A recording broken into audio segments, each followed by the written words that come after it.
High court থেকে আজকে একটি যে রায় এসেছে, সেই রায়টি মূলত ছাত্র সমাজকে জুড়ে রাখার রায়। ছাত্র সমাজ কি দুরন্ত অবস্থায় থাকবে? আমাদের কথা স্পষ্ট। আমাদের হাইকোর্টে যে রায়টা আসছে, তারা সেই রায়কে আমরা ইতিবাচক ভাবে দেখছি, কিন্তু এটা আমাদের দাবি নয়।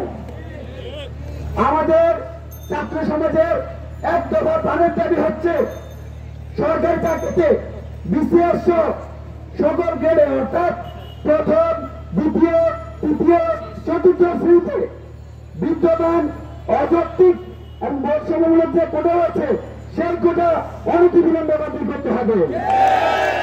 আমরা ছাত্র সমাজ সংবিধানের প্রতি শ্রদ্ধাশীল, তাই সংবিধানে উল্লিখিত অনগ্রসর গোষ্ঠীকে মাথায় রেখে তাদের জনসংখ্যার একটা পার্সেন্টেজ অনুযায়ী আমরা বলতে চাই, ক্ষুদ্র গোষ্ঠী অনগ্রসর যারা আছে তাদের জন্য যৌক্তিক পর্যায়ে সর্বোচ্চ 5% কোটা রেখে সংসদে আইন পাস করতে হবে।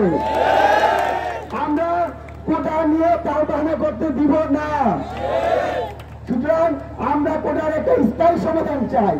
স্থায়ী সমাধানের একমাত্র রাস্তা হচ্ছে নির্বাহী বিভাগের উপর। আমরা বিচার বিভাগের উপর আর কোনো দাবি দেওয়া রাখছি না। সুতরাং মাননীয় প্রধানমন্ত্রীর কাছে আমরা উদাত্ত আহ্বান জানাই, অনতিবিলম্বে ছাত্র সমাজের এক দফা দাবি মেনে নেন। যখন আপনার দাবি মেনে নেবেন, তখনই আমরা রাজপথ থেকে সরে কাজ হিরে যাবো।